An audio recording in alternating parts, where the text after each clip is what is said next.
আজ অর্থাৎ মঙ্গলবার বাংলাদেশে বাংলা নববর্ষ 1433 বঙ্গাব্দের সূচনা হবে।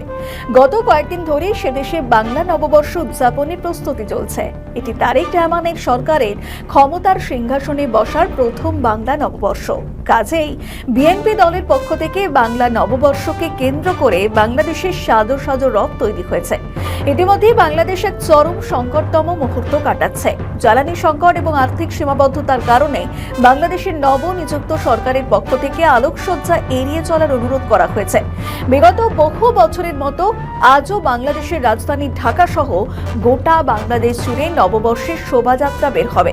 সন্ধ্যা পর্যন্ত চলবে নববর্ষ উদযাপন উৎসব। ঢাকা বিশ্ববিদ্যালয়ে আয়োজিত বর্ষবরণের শোভাযাত্রার এবার নামকরণ করা হয়েছে বৈশাখী শোভাযাত্রা। গত 3 দশকের 3বার এই শোভাযাত্রার নাম বদল হয়েছে। 9 দশকের গোড়ায় শোভাযাত্রা শুরু হয়েছিল মঙ্গল শোভাযাত্রা নামে। গত বছর মোহাম্মদ ইউনূসের অন্তর্বর্তী সরকারের সময়ে বিশ্ববিদ্যালয় কর্তৃপক্ষ মঙ্গল শোভাযাত্রার নাম বদলে আনন্দ শোভাযাত্রা রাখে। এবারও বিশ্ববিদ্যালয় কর্তৃপক্ষ আনন্দ শোভাযাত্রার নাম বহাল রেখেছিল।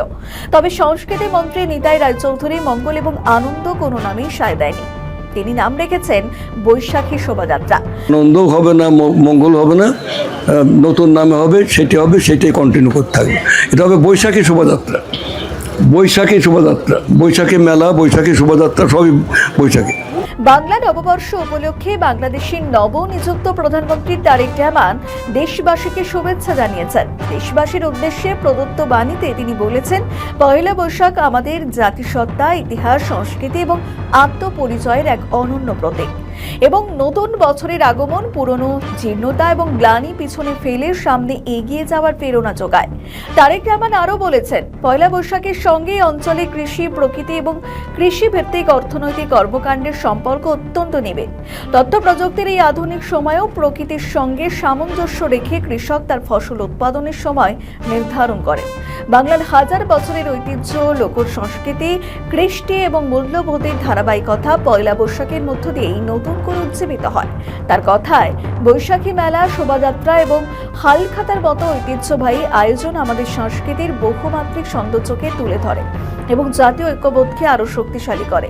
বাংলা নববর্ষ নতুন প্রত্যাশা এবং সম্ভাবনার বার্তা নিয়ে আসে। প্রকৃতির নবজাগরণ এবং মানুষের অন্তরের আশাবাদ মিলেমিশে সৃষ্টি করে উৎসবমুখর পরিবেশ। তিনি এও বলেন, দীর্ঘ 1.5 দশকের শোষণ শাসনের অবসানের পর গত 12 ফেব্রুয়ারি অনুষ্ঠিত জাতীয় নির্বাচনের মাধ্যমে নতুন গণতান্ত্রিক সরকারের যাত্রা শুরু হয়েছে।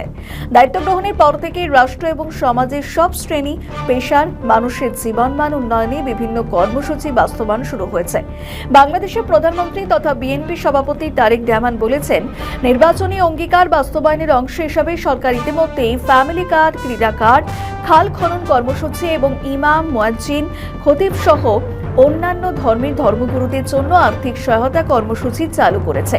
কৃষক, কৃষি এবং কৃষি অর্থনীতির সঙ্গে সম্পৃক্ত বাংলা নববর্ষের প্রথম দিন থেকেই শুরু হচ্ছে কৃষক কার্ড প্রদান কর্মসূচি।